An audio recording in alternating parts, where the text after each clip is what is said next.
Magandang umaga, may halong voice over nga pala itong vlog ko ngayon. Wala pa nga akong plano sanang ipakita sa inyo pero wala naman sigurong masama kung isi-share ko na ngayon.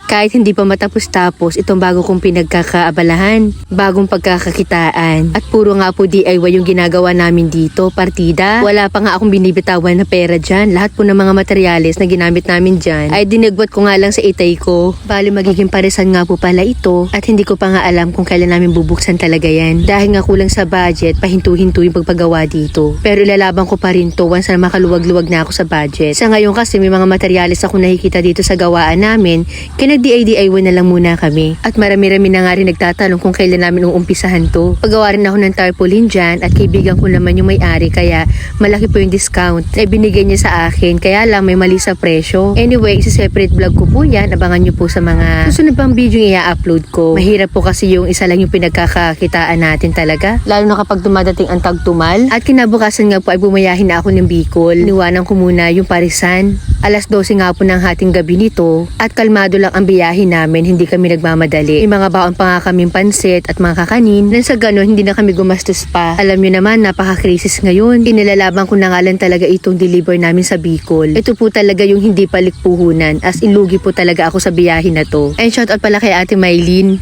Naalala ko yung pamilya niya. Ganitong ganito sila noon kapag umuwi ng Bicol at nagpapamaynila. Kasama ang buong pamilya niya. Anyway, umaga na nga po niyan at nag-stop over kasi kami sa gasoline station. Halos sa 2 oras din yon dahil mahirap bumiyahe ng puyat. Alam nyo na maraming pagkakataon na sobrang nalulungkot ako sa mga biyahe ko. Nakakaramdam din ako ng pagod. Lahat naman siguro tayo ganun, 'di ba? Pero pilit ko pa rin inilalaban para sa pamilya. Dahil ano pa man ang mangyari, yumaman man ako, damay pa rin ang pamilya ko. Kilala nyo naman ako, 'di ba, chillers? Ako yung tipo ng tao na hindi ko pagdadamot kung ano man yung kinikita ko, lalong-lalo na sa pamilya ko. Bali may halo nga pala laskwatsa itong biyahe namin. Laskwatsyang patipid. Alam nyo bang 7,000 pesos lang yung dala-dala namin pera dyan. Nagpagas kami ng 3,000 pesos. So meron na lang kami natitirang 4,000 pesos. Equal po ang biyahe namin. May dala-dala nga pala kaming 1 set na sofa na namain sa akin ni Ma'am Deli Baloy. Binagsak presyo ko po kasi ito noon at matagal na niya sa aming namain. Ngayon ko nga lang i-deliver dahil wala nga po siyang kasabay. So inilaban ko na lang din. Kahit sobrang layo, kahit lugi sa biyahe, push. Kadalasan nakikita nyo sa akin nasa biyahe, nagdi-deliver, nag-o-ocular. Parang minsan naisip ko, hindi ba po pwede na yung papakita ko naman video sa inyo, ay yun namang nagliliwaliw naman ako. Ako rin ang tao na hindi ako nagliliwaliw na sobrang magastos. Lalong-lalo kapag Bicol ang pupuntahan. Alam ko ang mga diskarte sa Bicol na makakapagliwaliw ka nang wala halos gastos. Lalong-lalo na kapag pupunta ka ng ilog. At ito nga po yung mga ganap. Andito na kami ngayon sa Quezon. So nakalampas na kami ng Calawag, Quezon. At kakain muna kami. Pero ako, konti lang kakainin ko kasi busog pa naman ako. So, ayan. And then, pag kami kumakain sa karinderya, talagang tinitingnan namin kung mayroong pwedeng paliguan, iihe, dudumi, ganyan. So, kadalasan naman, 30 pesos yung bayad sa ligo. Ayan. So, maghahap pa din tayo dito. Pakita ko sa inyo yung sura. Ayan. So, dyan. Ayan. Kaya nga palaging kompleto ako sa gamit. Katulad nito, yan. Yan. Masikip pa nga, ililipat ko ulit na sa dati kong lalagyan. Masikip. Yan. Hindi ako nawawala ng ganito. Kahit mag-o-ocular lang. Kasi nga, sobrang init ang panahon. At ayan na nga, nakapaghapat na ako. Oh, sarap. Fresh na naman. Ayun. Tapos, ano ba? I-share ko sa inyo, chillers, yung biyahe namin. Ito talaga, ano talaga to, as in, ikikwento ko sa inyo yung ganap sa biyahe namin na to. Bale, umalis kami ng hating gabi sa Manila. Tapos nag-stop over kami, natulog kami sa gasoline station. And then, diretso na kami dito. Ayan, putol-putol yung biyahe namin kasi sabi ko kay Nick, ang biyahe namin is, kalma lang. Hindi kami nagmamadali kasi mas nakaka-stress kasi yun. To be honest, chillers, ang dala kong pera ngayon, ito ha, totoo talaga to. Kasi maraming mga nag-i-expect sa inyo na, si Chillaxing Cheers daw, pera nagagay ni no. Ito, madalas itong nangyayari, pero share ko sa inyo ngayon. Ang hawak kong pera ngayon is 7,000 pesos. Too much information to, pero at least maging alam or magkaroon ng idea yung mga nagbi-business o magbi-business pa lang. Ang gas namin kanina, nagpa-gas lang ako ng 3,000 pesos. So, meron pa ako natitirang 3, 4, 5, 6, 7, 4,000. ano kami, may binili ako, something gamot yata yun, tapos toll gate. So, maabot na ng 4,000 yung gastos namin. So, meron pa akong 3,000 pesos. O, ayun, yun na lang yung budget namin. Ngayon, kinausap ko si Nick na sabi ko sa kanya, i-challenge natin yung sarili natin na pagkakasyahin namin ang 1,000 pesos sa loob ng 3 araw. Ang tingin ko nga kung ako lang talagang didiskarte, sobra-sobra pa kay 1,000 pesos eh. Lalo sa probinsya ko, namin kami pupunta. Ayun. So, para-para lang talaga na hindi na kami magka-transit house. Transit house yung pinutuluyan ng mga biyahero. Bayad din kasi nasa 1,500 din or 500 pataas ang bayad doon per room. So, was muna kami doon. Dito muna talaga kami standby. Ayan. So, kaya lagi ko sinasabi sa Niktik na lagi magdadala ng duyan. Bali yung po kasi nagsisilbing tulugan niya pagka ito ang ginagamit kong sasakyan na tulugan ko. Ayan. So, sa ngayon, nandun siya. Naghahabat din. Ay, naliligo na yon. Sigurado ko, ligo na gagawin nun. Ayun. So, again, 30 pesos po ang bayad sa mga dinadaanan namin na mga paliguan, na mga karinderya, maging sa north or south. Ayan. So, magdala lang kayo ng mga anik-anik nyo sa buhay para mas makatipid po kayo. Kung baga, kaya ko ito sineshare sa inyo, diskarte. Diskarte ang kailangan, lalo na sa panahon ngayong crisis. Diyos po.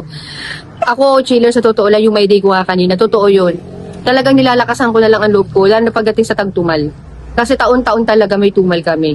Alam mo yung pakiramdam na hindi ka nakakawawala sa utang mo.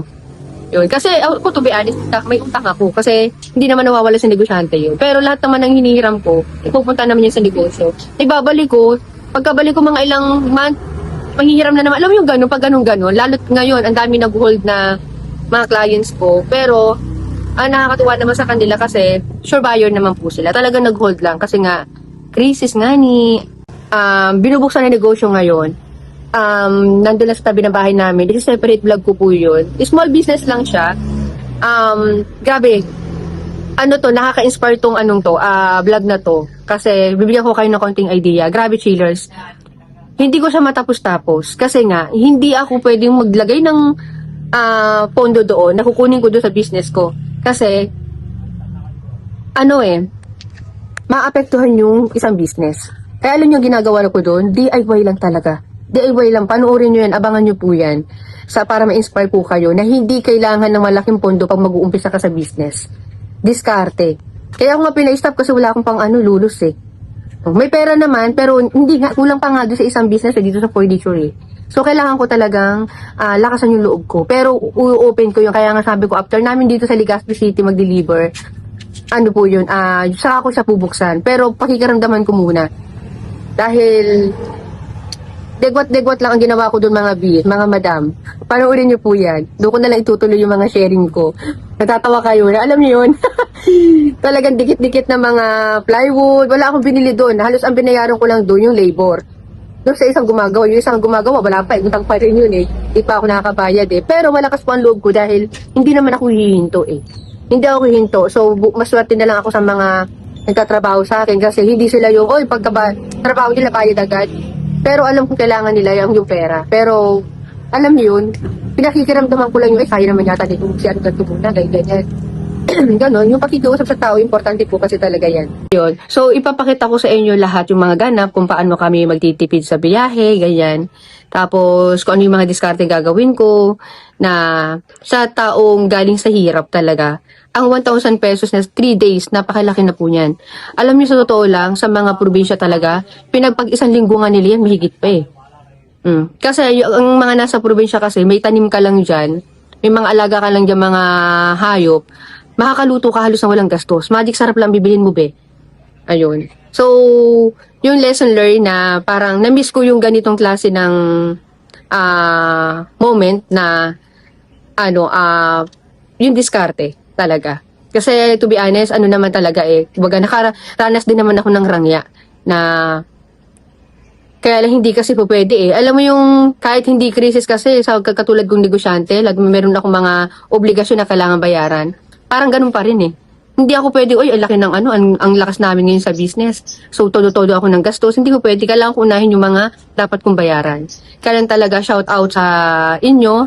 Kilala nyo naman kung sino kayo na huwag kayong mag-alala. Hindi ko kayo tatalikuran. Talagang Kita nyo naman, tuloy-tuloy ang laban. Tapos, itong deliver namin na to chillers. Sobrang bagsak price lang talaga to. Napakaswerte nga to ng may-ari na sa kanila to napunta. Kasi ang plano ko talaga dito, nung tumaas po yung, yung diesel, i-refund ko na lang yung binayad nila doon sa sofa. Kaya lang, nangihinayang din naman ako na hindi sa kanila mapunta. Kasi, yung pong nag-recommend nito sa bibili, ay isa ko pong kliyenteng Diyos ko. Shoutout kay Madam Deli Baloy na napakarami naman sa akin. Nung umuwi siya, napakaraming pasalubong. Kabagay may utang na loob ako sa kanya. Kaya kahit lugi talaga ako sa deliver na to, ay nilaban ko na lang din.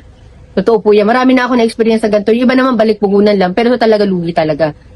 Kasi buti na nga lang po at nakiusap ako sa kanila, nasagutin na lang nila yung gas ko, na kahit pinasagot ko sa kanila, kulang pa din. Kagaya kanina, nakaka 3/4 lang yung yung gasolina namin. Halos kalahati lang yun kasi dati siyang may laman eh. Yung 3,000 pesos. Andito pa lang kami sa Quezon. Ang layo pa po namin. So, uubos to siguro na mga siguro mga more or less 10,000 to 12,000 pesos yung konsumo namin. Kasi dito sa lugar kasi namin, sa totoo lang, nakakairita. Alam yung daan, pagka sa rough road ang daan, mas lalong makigas. Yun. Saka nasa driver din. Buti na nga lang sinikdik. Hindi siya makigas pagka nagpapatakbo ng sasakyan. Ay, yung toll gate pa namin. Diba? Buti na nga lang din, dahil nasabi ko sa inyo, mabait si Madam Deli. Tinatanong niya ako kung ilan daw kami, anong oras kami darating kasi magpe-prepare daw sila ng pagkain doon. Tapos yung accommodation, yung tutuluyan namin doon para daw makapagpahinga. So malaking bagay po talaga sa akin yan. Hindi na namin kailangan maghanapan ng hotel or house transit para makapagpahinga. Ayun. Pero dahil nga pagka-GG tayo ngayon, ibig sabihin gipit-gipit, o para-paraan muna. Ayun, duyan-duyan muna at saka isasakyan. Tapos hindi na kami nag-aircon pagka nasa probinsya kasi hindi naman mainit. Wag lang talaga yung ganitong oras. Mainit kapag ganitong oras eh. 11 to 2 to 3 PM mainit yan. Pero pagdating ng 3 hanggang gabi na, tapos probinsya naman okay lang kasi hindi naman mausok. Hindi katulad sa Manila. So, di ba, ang haba ng paliwanag ko? Let's go sa go. Kain muna tayo. Yan, pinalag kay Nick. May rice pa. Ako, lomi lang. Yan, mura lang to. Wala pang 100 pesos. 90 tsaka 85. Oo. 90 tsaka 85 pesos. Dito na kami ngayon sa Talisay, Camarines Norte. Ayan. So, daanan nga pala natin yung tita ko. Tsatsangi dito sa Talisay. Ayan o. Hindi nag-aalam. Kapatid yan ni Mama.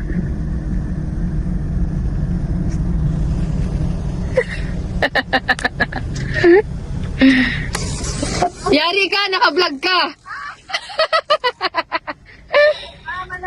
Anong sa inyo? Buti hindi na masyadong mainit. Kanina mainit maigi. Baka mo tayo. Kuya, Ba ako? So, nandito na kami, chillers. At 6:40 na ng hapon. Ayan ang bahay nila. Tatay. Ayan. Wala po silang kasabay, chillers. Solo lang po talaga yung biyahe nila. O namin, para sa kanila. Nasakit na ng puwet ko. Alam niyo yung feeling na pag lumabas kami, gumigawang-giwang pa yung pakiramdam namin. So, dito na lang po kami mag-overnight muna. Ayan. And, yan, may parking naman dun sa loob.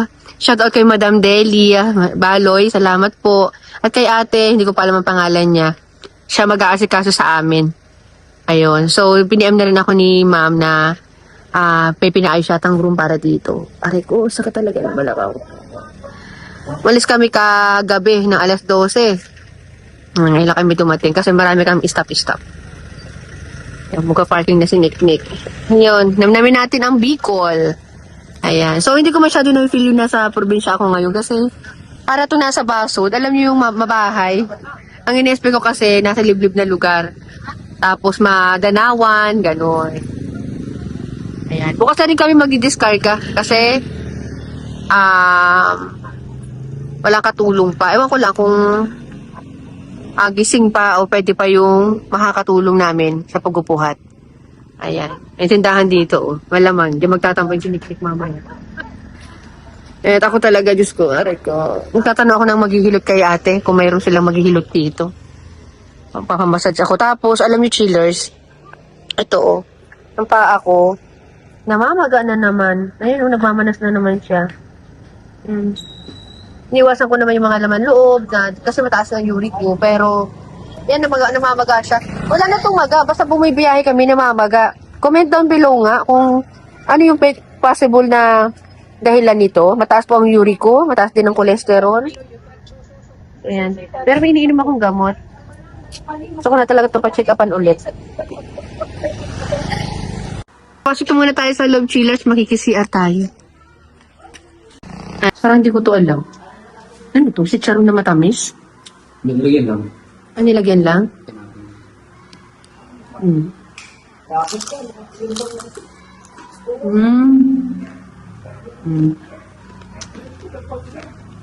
Pwede niya ate.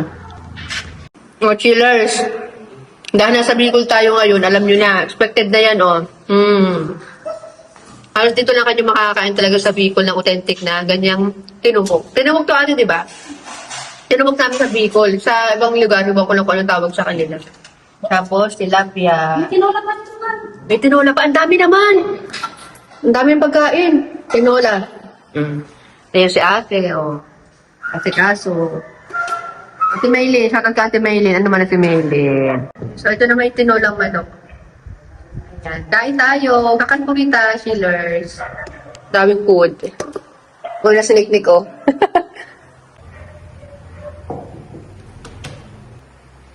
Kasi natin nagluto nito, ikaw? Ha? Nag-asawa.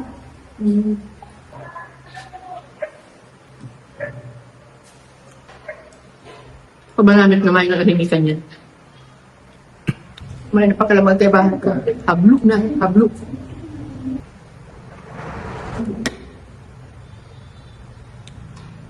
Buti na lang, chillers. Pinundo kami ni ate kasi kung hindi namin ito basta matutukoy kasi hindi siya lumalabas sa sa Google Map. Nasa 20 minutes yung layo nung pinuntak namin. Yung kasi kami dinala nung Google Map. Yung sa address na binigay sa akin.